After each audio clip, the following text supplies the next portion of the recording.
கண்டிப்பாக ஓவியா. குறிப்பாக சென்னை எழும்பூர் ரயில் நிலையத்தில் மறுசீரமைப்பு பணிகள் பல்வேறு கட்டங்களாக நடைபெற்று வருகிறது. குறிப்பாக மின்சார ரயில்கள் இயக்கப்பட்டு வந்த 10 மற்றும் 11வது நடமேடையில் இருக்கும் பணிகள் தொடங்கி நடைபெற்று வருகிறது. இதன் காரணமாக 5 முதல் 6வது நடமேடையில் ரயில்கள் இயக்கப்படும் என தெரிவிக்கப்பட்டிருந்த நிலையில் இதன் காரணமாக ரயில் சேவைகள் கணிசமாக குறைக்கப்பட்டுள்ளது. இதனால் பொதுமக்களின் பயணமானது தற்பொழுது பாதிப்படைந்துள்ளது. இதன் காரணமாக இதனால் பொதுமக்கள் பாதிப்பு ஏற்படக்கூடாது என்பதற்காக தெற்கு ரயில்வே பல்வேறு மாற்று ஏற்பாடுகளை செய்துள்ளது. குறிப்பாக 45 நாட்களுக்கு தற்காலிகமாக மின்சார ரயில் சேவை மாற்றம் செய்யப்பட்டிருப்பதால் பொதுமக்கள் சிரமங்களுக்கு ஆளாகியுள்ளனர். ஆனால் அதனை பொறுத்து கொள்ள வேண்டும் என்று ரயில்வே துறை வேண்டுகோள் விடுத்துள்ளது. குறிப்பாக புறநகர் மின்சார ரயில் பயணிகள் வசதிக்காக மாநகர போக்குவரத்து கழகம் கூடுதலாக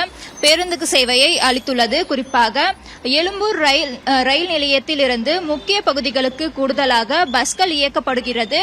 குறிப்பாக தலைமைச் செயலகம் வழியாக 8 பேருந்துகளும், நுங்கம்பாக்கம் வழியாக 5 பேருந்துகளும், ராயபுரம் தற்காலிக பேருந்து நிலையத்திலிருந்து கிளம்பாக்கம் வரை 27 பேருந்துகளும், தொடர்ந்து பல்லாவரத்தில் இருந்து தாம்பரம் வழியாக செங்கல்பட்டு வரை 15 பேருந்துகள் என மொத்தம் 60 பேருந்துகள் கூடுதலாக இயக்கப்பட்டு வருகிறது. இது தவிர எழும்பூர் ரயில் நிலையம் வழியாக பேருந்து மாற்றிவிடப்பட்டுள்ளது. தீவுத்திடல் மற்றும் ராயபுரத்தில் இருந்து புறப்படக்கூடிய பேருந்துகள் சென்ட்ரல் தலைமைச் செயலகம், சிந்தாதிரிப்பேட்டை, தொடர்ந்து பல்வேறு பகுதிகளில் இயக்கப்பட்டு வருகிறது.